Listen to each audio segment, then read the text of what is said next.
So birthday parties అలాంటివి ఏమైనా ఉంటే అవాయిడ్ చేయండి. ఇది మూవీ చూసినట్టు తెలిసిద్ది. The birthday boy, wow, just wow అంతే. ఈ వీక్ ఓటీటీ రిలీజ్ ఏమున్నాయా అని అలా లిస్ట్ ఓపెన్ చేసి చూస్తుంటే ది బర్త్డే బాయ్ అని ఒక మూవీ కనిపించింది. సర్లేత్తి ఏముంది, మనకి ఫేవరెట్ జానర్ థ్రిల్లర్, సో ఏం చేద్దాంలే ఓపెన్ చేద్దామని ఓపెన్ చేసి చూశాను. నిజంగా చెప్తున్నా చాలా సర్ప్రైజ్ అయ్యాను మూవీ చూసినప్పుడు. ఎలా ఉంటుంది అనుకోలేదు. మూవీ బాగుంది. ఫస్ట్ స్టోరీ ప్లాట్ విషయానికి వచ్చేస్తే, స్టడీ కోసం ఫారెన్ వెళ్ళిన 5 మెంబర్స్ చైల్డ్హుడ్ ఫ్రెండ్స్ అయితే ఒకరోజు బర్త్డే పార్టీ జరుపుకుంటూ ఉంటారు ఒక రూమ్లో. అయితే బర్త్డే పార్టీలో ఒక అతను చనిపోతాడు. ఎలా చనిపోయాడు, ఆ చనిపోయిన తర్వాత దాని నుంచి బయటపడడానికి వాళ్ళు ఏం చేశారు అనేది మిగిలిన ప్లాట్ అయితే. అండ్ ఇక్కడ నాకు బాగా నచ్చింది ఏంటంటే, ఫస్ట్ స్టార్టింగే మంచి హుక్ పాయింట్తో స్టార్ట్ చేస్తారు. సో మీకు ఏంటంటే ఒక క్యూరియాసిటీ ఉంటుంది. ఆ తర్వాత అలాగే ఒక 20 మినిట్స్ వెళ్ళిపోతూ ఉంటుంది స్లో నరేషన్తో.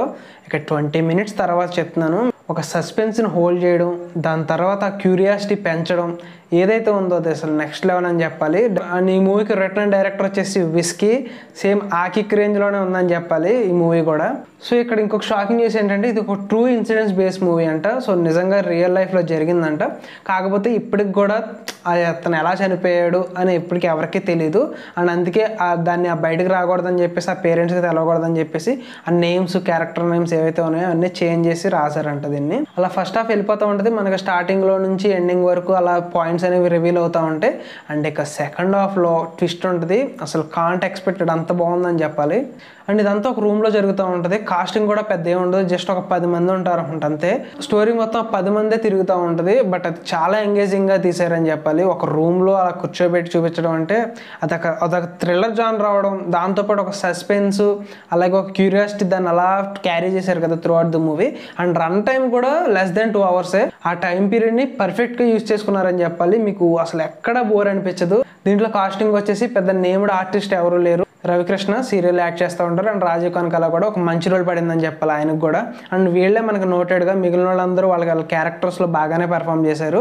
అండ్ వాళ్ళ క్యారెక్టర్స్ కూడా మంచిగా ఇంప్లిమెంట్ చేశారని చెప్పాలి. దాంతోపాటు ఈ మూవీలో హీరో అండ్ వాళ్ళ ఫ్రెండ్ వచ్చేసి ఒక్కొక్క డిపార్ట్మెంట్కి సంబంధించిన వ్యక్తి కదా. సో ఒక్కొక్కరికి ఒక్కొక్క ఐడియా వస్తూ ఉంటుంది. ఆ ఐడియాని మనకి కొంచెం లాజికల్గా చూపించారని చెప్పాలి. ప్రతి ఇన్వెస్టిగేషన్ పార్ట్ ఏంటి, వాళ్ళు ఎలాగ ఇన్వెస్టిగేషన్ చేస్తున్నారు అనేది కూడా కొంచెం నీట్గా లాజికల్గా అనిపించింది నాకు చూస్తున్నంతసేపు. అంటే ఇక టెక్నికల్ డిపార్ట్మెంట్ విషయానికి వచ్చేసేటప్పటికి ప్రొడక్షన్ వాల్యూస్ అయ్యి ఓకే, పర్లేదు, అంతేం అనిపించలేదు. సినిమాటోగ్రఫీ కూడా రూమ్లోనే కాబట్టి ఆ లైటింగ్ వాటితో మేనేజ్ చేస్తారు. ఇక మెయిన్గా ఏమైనా మాట్లాడాలంటే బ్యాక్గ్రౌండ్ మ్యూజిక్, ఆ బ్యాక్గ్రౌండ్ మ్యూజిక్ కూడా బాగానే ఉంది. సీన్కి పర్ఫెక్ట్గా ఎంత కావాలో అంతే ఉంది. ఇక సాంగ్స్ అనేవి ఏమీ లేవు దీంట్లో.